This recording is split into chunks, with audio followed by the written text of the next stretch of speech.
आपने कभी सोचा है कि अगर आप फ्लाइट में हों और अचानक कुछ हथियारबंद लोग उसे हाईजैक कर लें तो आप क्या करेंगे? ऐसा ही कुछ हुआ था दिसंबर 1999 में, जब भारतीय एयरलाइंस की फ्लाइट IC 814 काठमांडू से दिल्ली जा रही थी। तारीख थी 24 अगस्त 1999, जब IC 814 फ्लाइट ने काठमांडू से दिल्ली के लिए अपनी उड़ान भरी। यात्रियों के चेहरों पर हंसी थी और किसी को इस बात का अंदाजा भी नहीं था कि कुछ ही देर में उनकी जिंदगी मौत के खेल में बदलने वाली थी।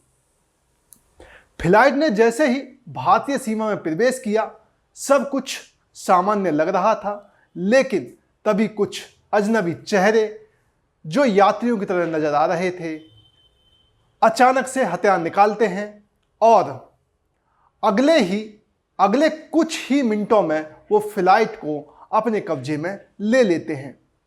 5 हथियारबंद आतंकियों ने प्लेन को हाईजैक कर लिया। उनके पास बंदूकें थीं, उनकी आंखों में क्रोध था और उनके इरादे खतरनाक थे। इस घड़ी ने यात्रियों को नहीं, पूरे भारत को झकझोर कर रख दिया। अभी नेटफ्लिक्स पर रिलीज हुई IC 814 the Kandahar hijack web series पर घमासान मचा हुआ है। यह विवाद विमान को हाईजैक करने वाले अपहरणकर्ताओं के नाम पर है। उनके नाम हिंदू शो किए जा रहे हैं, जबकि वो सभी मुस्लिम थे। इस वीडियो में हम आपको बताएंगे उस भयानक हाईजैक की पूरी सच्चाई, जिसने भारत सरकार को घुटने टेकने पर मजबूर कर दिया।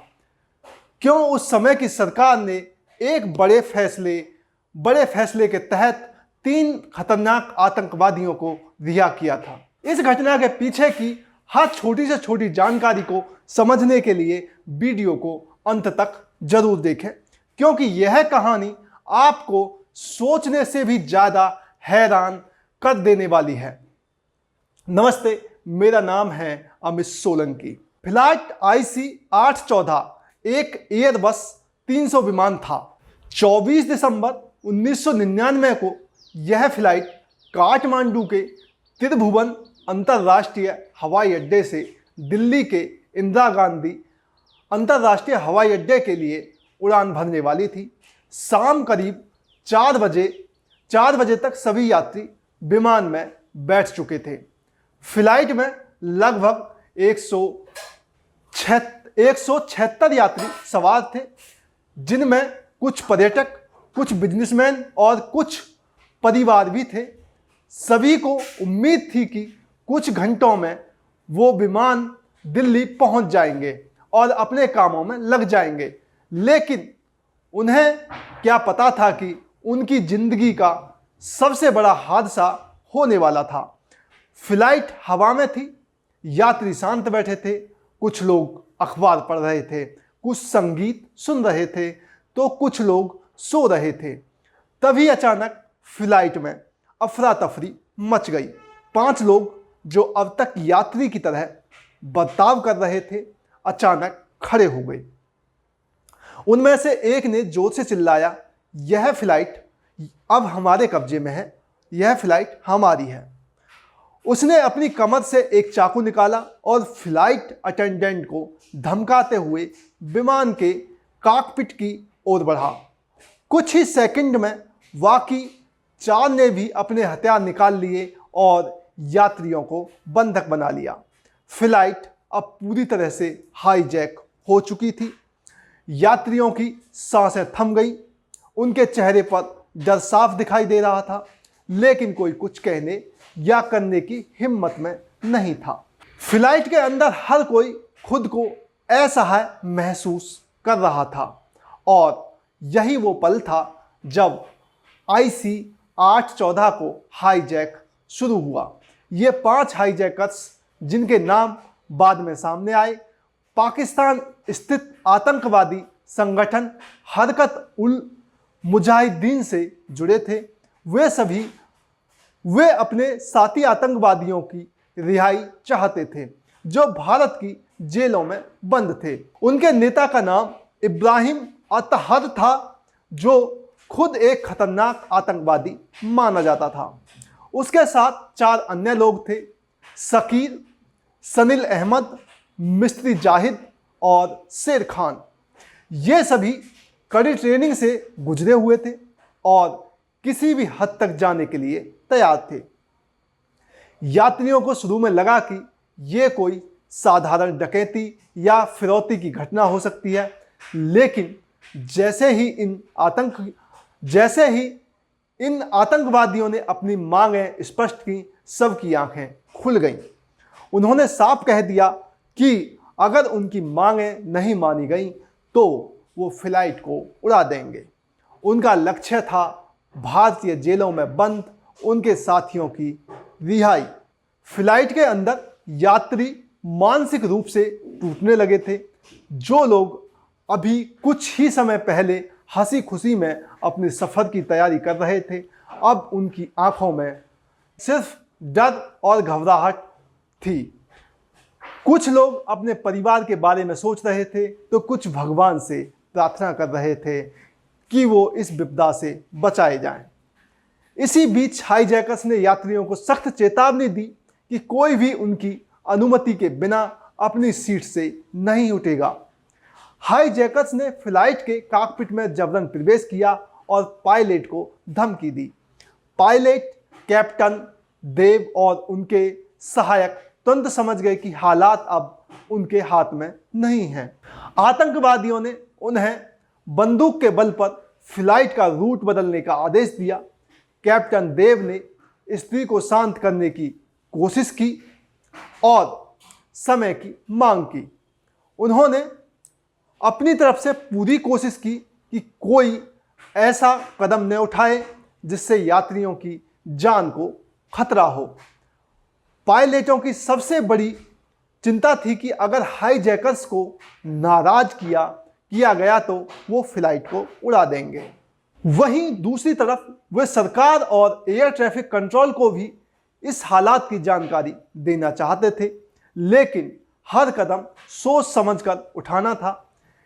इस दबाव के बीच पायलटों ने एक अस्थायी योजना बनाई ताकि वो जितना हो सके समय खींच सकें और सरकार तक संदेश पहुंचा सकें। हाईजैकर्स ने फ्लाइट को लाहौर, पाकिस्तान की तरफ मोड़ने का फैसला किया। वे पाकिस्तान में अपनी मांगें पूरी कराने के लिए फ्लाइट को उतारना चाहते थे। जैसे ही फ्लाइट लाहौर एयर स्पेस में पहुंची, पाकिस्तान अधिकारियों ने इसे उतरने की इजाज़त देने से इनकार कर दिया। इस कारण पायलटों को वापस भारत की ओर मोड़ना पड़ा, जहां शाम 7 बजे फ्लाइट को अमृतसर एयरपोर्ट पर लैंड कराया गया। शाम 7 बजे विमान अमृतसर हवाई अड्डे पर उतरते ही अपहरणकर्ताओं ने विमान में ईंधन भरने की मांग की। इस दौरान विमान का इंजन चालू रहा। जब अपहरणकर्ताओं से रिफ्यूलिंग के लिए इंजन बंद करने के लिए कहा गया तो उन्होंने ऐसा करने से मना कर दिया। अमृतसर में पायलटों और भारतीय अधिकारियों के बीच बातचीत हुई। भारतीय सुरक्षा बल और नेशनल सिक्योरिटी गार्ड NSG को सतर्क कर दिया गया और योजना बनाई जा रही थी कि कैसे यात्रियों को सुरक्षित बचाया जाए। लेकिन इस बीच हाईजैकर्स ने फ्लाइट को फिर से टेक ऑफ करने का आदेश दिया, जिससे बचाव अभियान की योजना असफल हो गई। अमृतसर से उड़ान भरने के बाद विमान ने एक बार फिर लाहौर का रुख किया। रात 8:01 पर विमान पाकिस्तान के लाहौर में उतारा।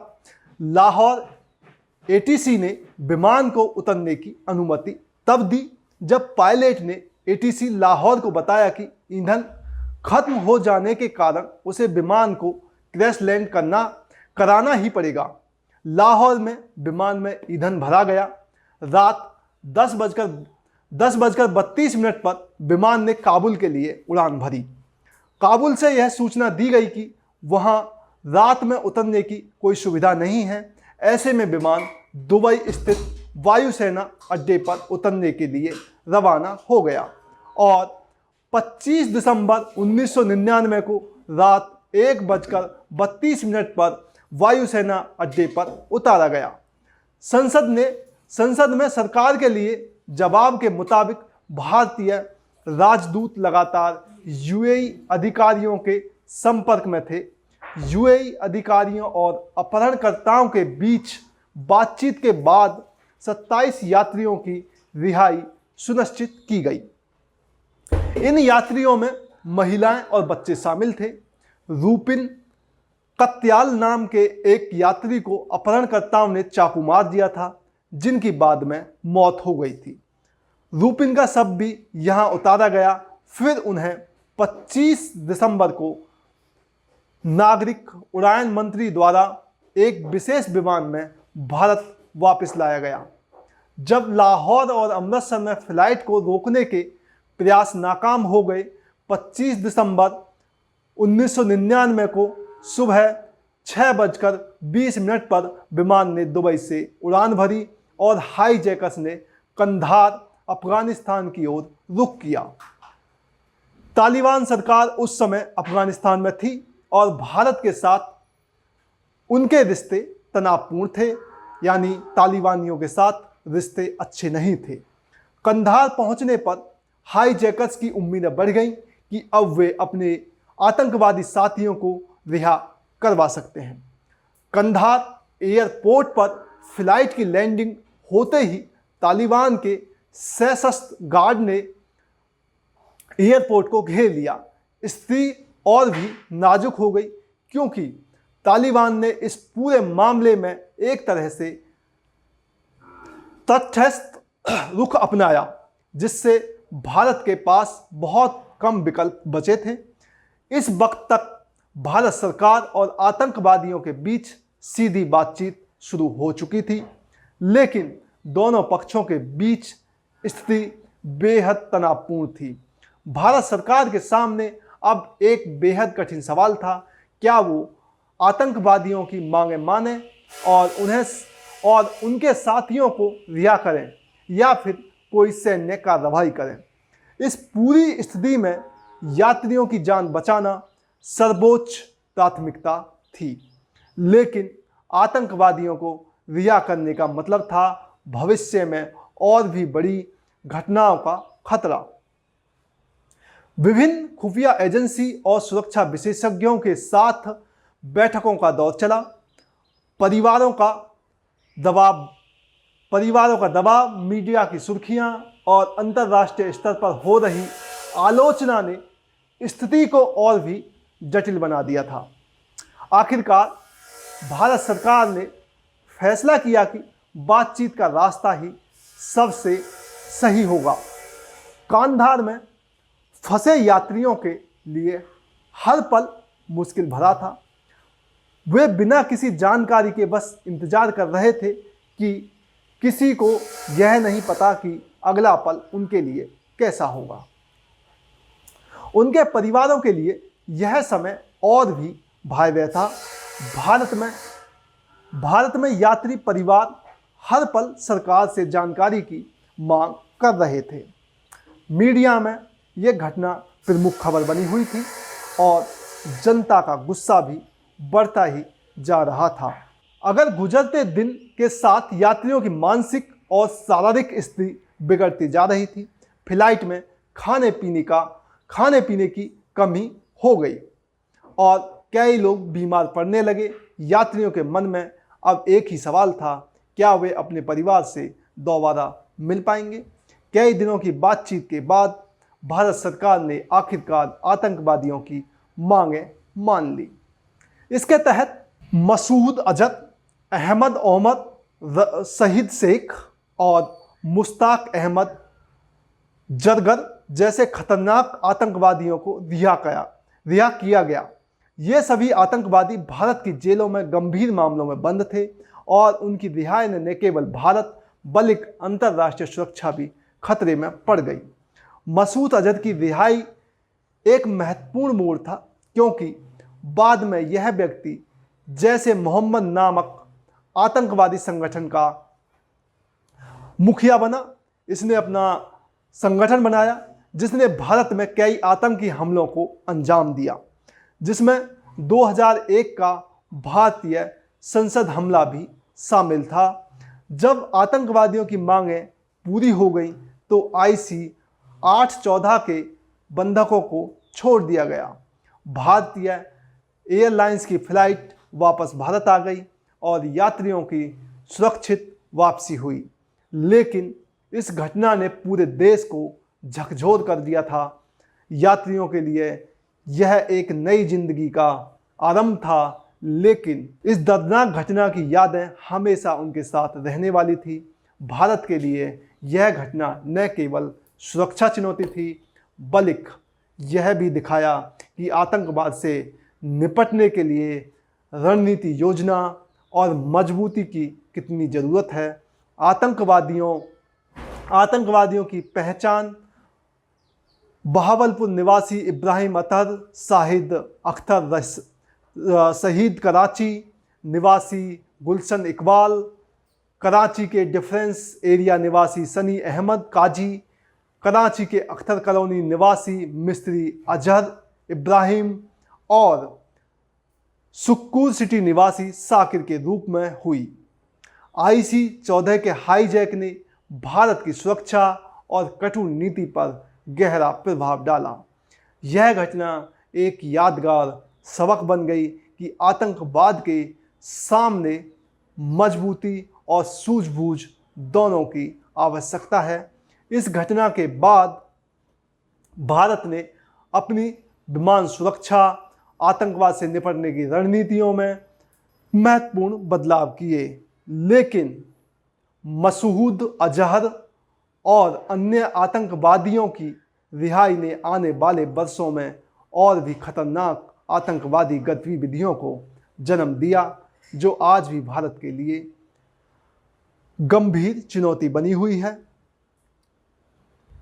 यह था भारतीय इतिहास की सबसे खतरनाक और दिल दहलाने वाली हाईजैक घटनाओं में से एक की सच्ची कहानी। तो आपको हमारी कहानी कैसी लगी कमेंट बॉक्स में ज़रूर बताएं और अपनों का ख्याल रखें। एक और सच्ची घटना के साथ हाजिर होऊंगा आपके सामने। तब तक के लिए नमस्कार।